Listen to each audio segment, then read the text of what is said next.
pretty broad and a pretty powerful statement there.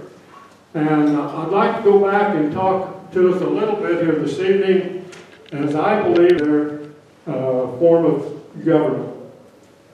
And he brought in foreign judges that was loyal to him.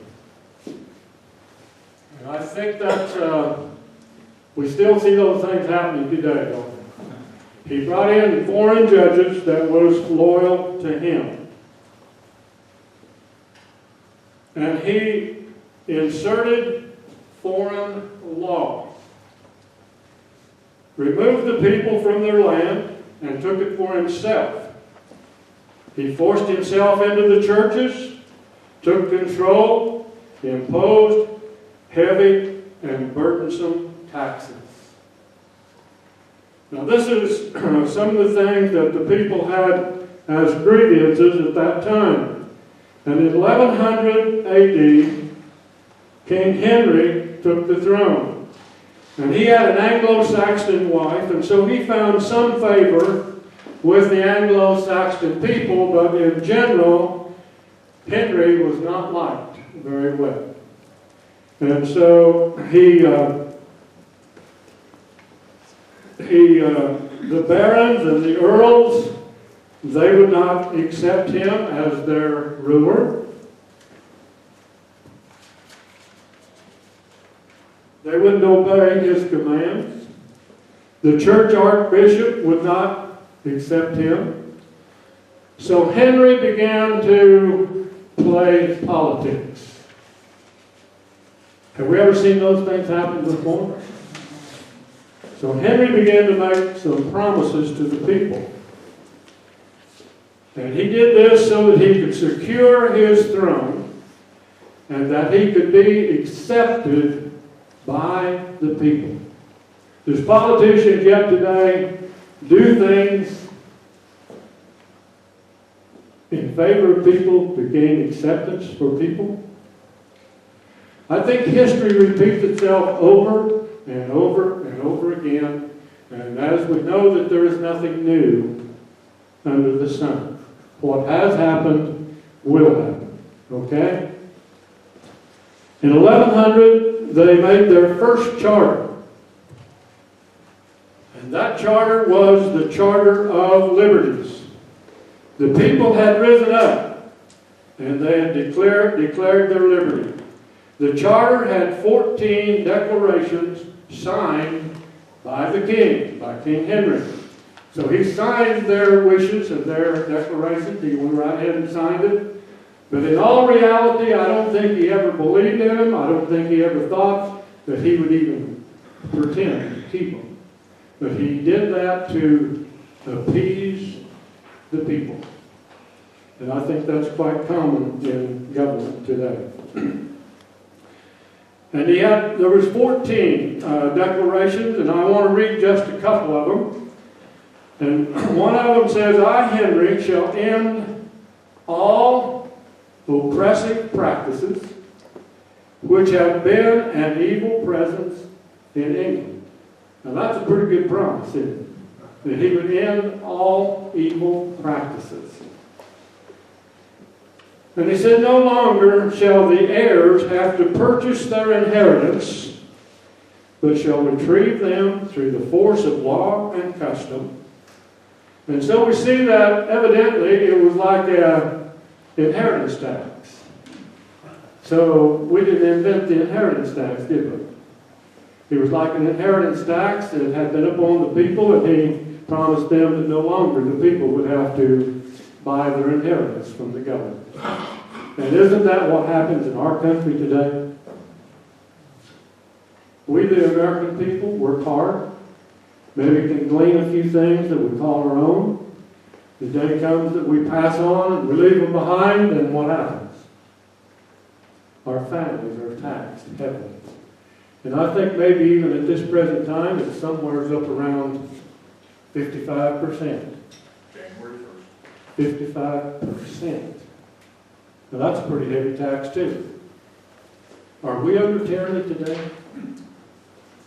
Is that oppressive to the people?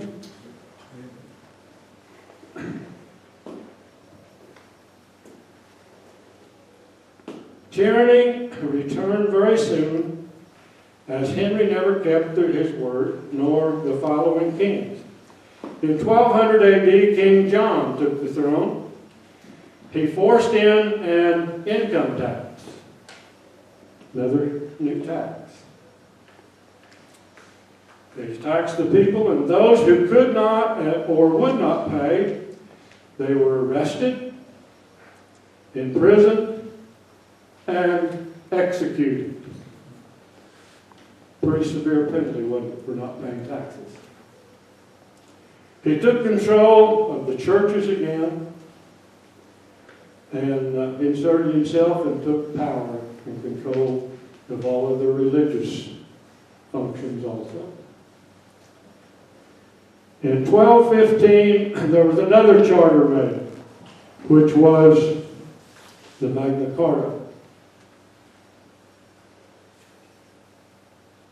I think we understand, and probably maybe should talk about it, but just very briefly at this time, about a charter. A charter is a declaration that lays out the power and the authority, in this case being the government, and it spells out the liberty and the freedom of the people. So it is a charter between two parties, the government and the people. And so they were making these charters, which were agreements. And we see what was inside of these charters, and yet they were not kept.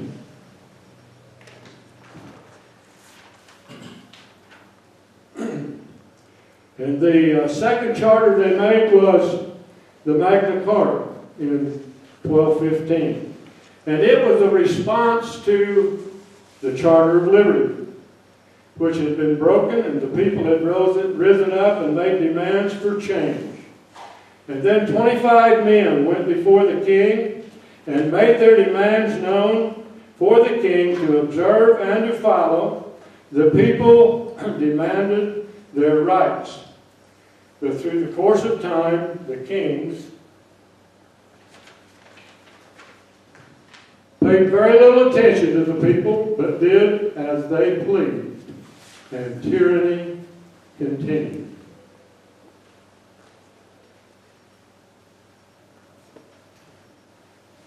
The Magna Carta was the very foundation of our 4th, 5th, and 6th Amendment. In 1621, King Charles took the throne, and he was a very evil and oppressive man. He was a big spender. Does that sound familiar?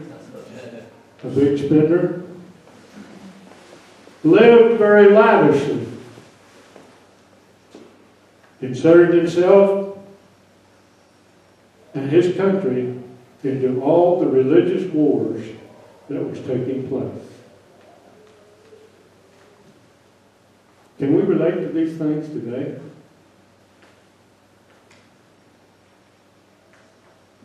Dissolved the parliament,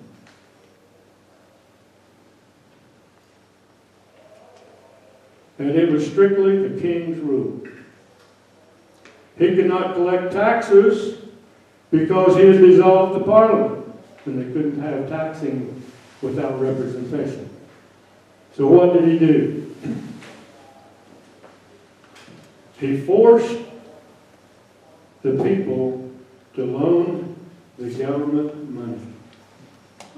Forced the people to loan the government money so they could operate.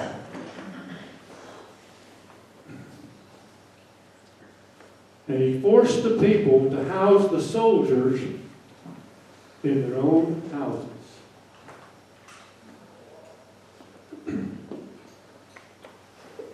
In 1628, we have the third charter, which is the Petition of Rights.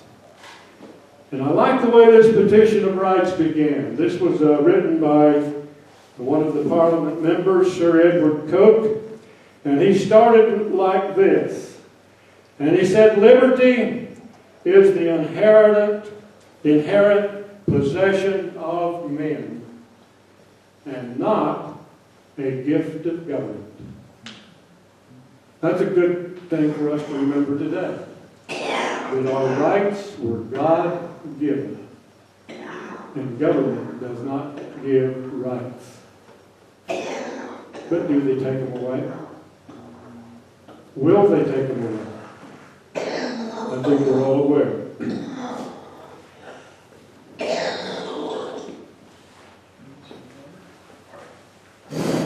So he went back and he cited the Magna Carta and demanded that there was due process of law, protection from unlawful seizures of property, imprisonment. He demanded a trial by jury. Unjust punishment was he demanded that there would not be unjust punishment. Excessive fines and bail, and the king accepted that charter, but soon broke it. And that led to his beheading.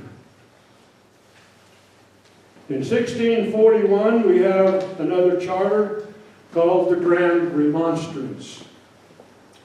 And this was a great awakening of the people.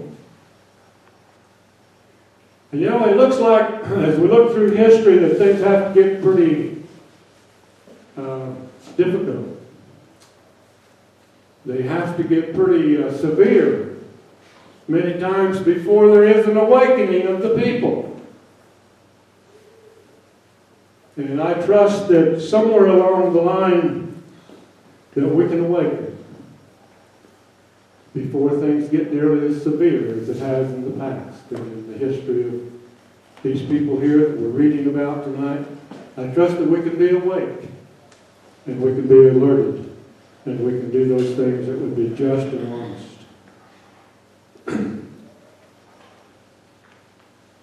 And the people was awakened that there was a pattern.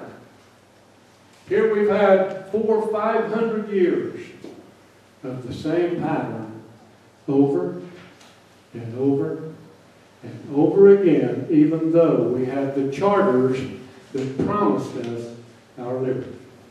And yet they said, you know what? I see a pattern. Until there is some real changes made, we are not going to have liberty. And so the people was awakened, and that was a good thing.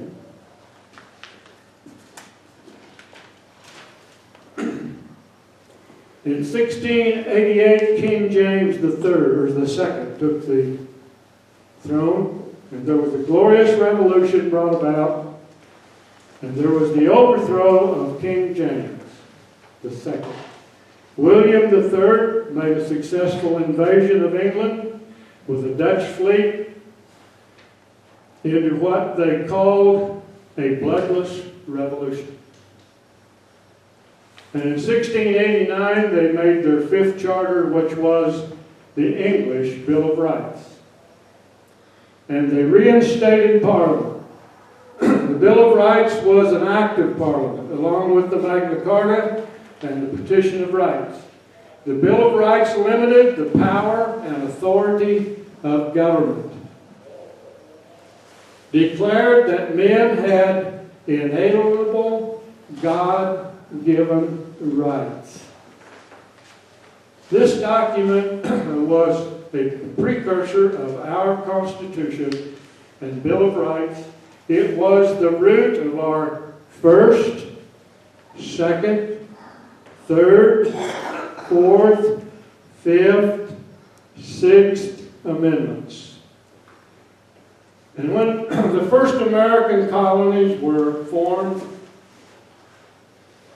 in America, the people expected the same rights to be extended to them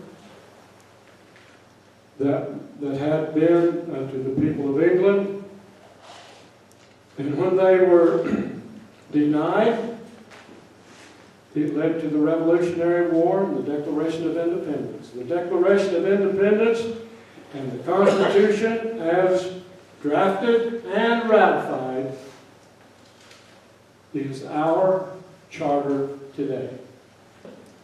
It's the agreement that we have between our government limiting their rights, their power, and their authority, The Bill of Rights gives us our rights and protects our rights. The government is to protect them.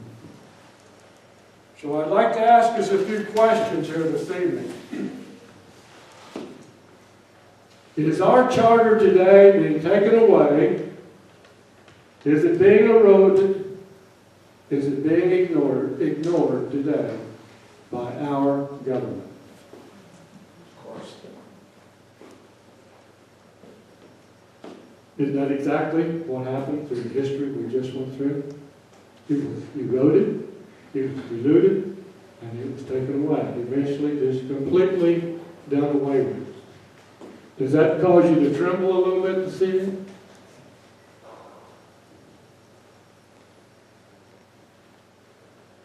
We all know that our government was designed to have three branches of government: legislative, judicial, and executive.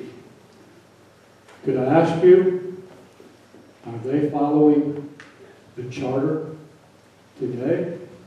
No. Is it being ignored by them?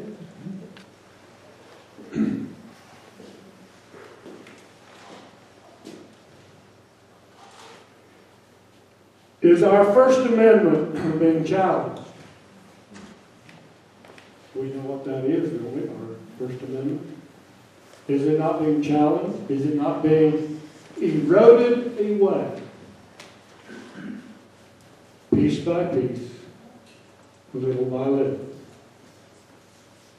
And until something drastic changes, so many people will remain asleep and unconscious of what's happening. What about our Second Amendment? Is that being challenged? Is it being eroded away little by little? Town by town, city by city, county by county? Throughout America today, is it being eroded away? Diluted? The Fourth Amendment, the Fifth Amendment, the Sixth Amendment. Do we see all of those eroding away? The Ninth and the 10th. Our state, the state of Colorado, along with many other states, as Mr. Obama might say, 56 others.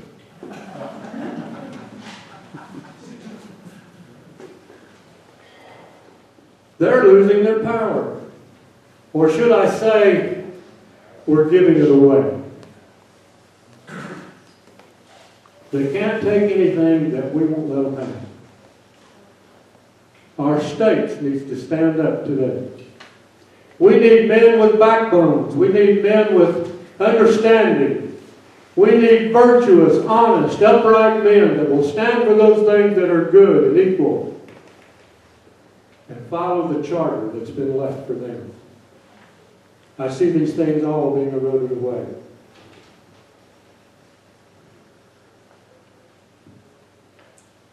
How's our immigration going for us today? How's our borders being handled today? How good is the health care working for everyone today? Any of these things unconstitutional?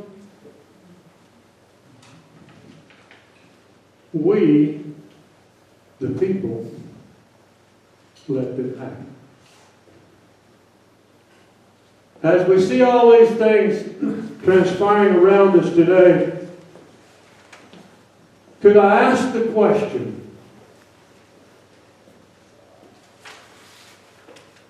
what are we going to do about it?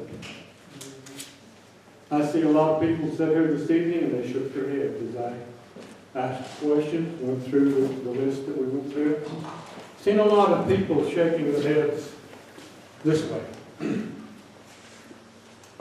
I want to ask the question, what are we going to do about it?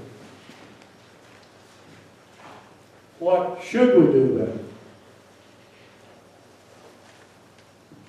We didn't volunteer to be a citizen of the United States. We're here by the blessing of God, And we owe a duty and a responsibility.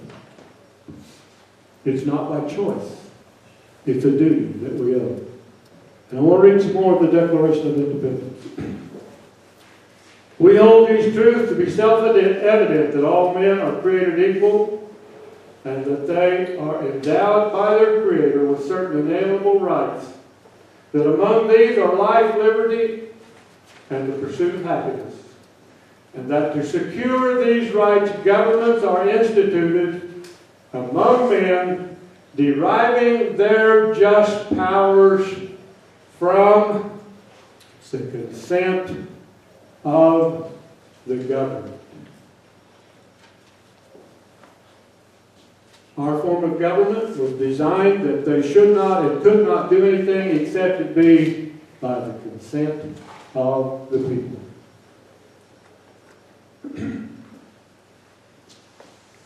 He said that whenever any form of government becomes destructive to these ends, it is the right of the people to alter and to abolish it, and to institute new governments, laying the foundation on such principles and organizing its power in such form as to them shall seem most likely to affect their safety and happiness. Prudence indeed will dictate that governments long established should not be changed for light and transient causes, and accordingly all experiences hath shown that mankind are more disposed to suffer, while evils are sufferable, than to right themselves in abolishing the forms which they are accustomed, but when a long train of abuses and usurpations.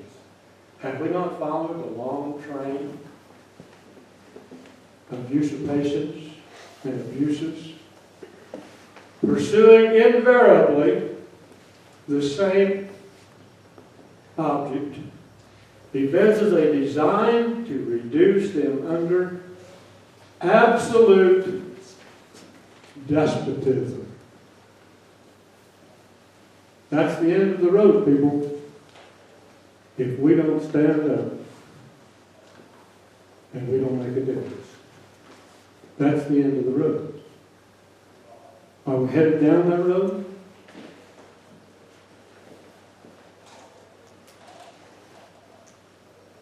It is their right. It is their duty. It is their duty to throw off such government and to provide new guards for their future security. People, the liberty that we stand up for today is not for us. It's for the children, our grandchildren, and the generations that are not yet born. But it's our duty today to stand hand in hand, shoulder to shoulder, and stand strong, and that we embrace one another. We work together. We communicate together. We love one another. And we help one another and supply the needs of one another. And that we as a community can make a difference. How many of you believe that we as a community can make a difference in the state of Colorado? It's time. Thank you.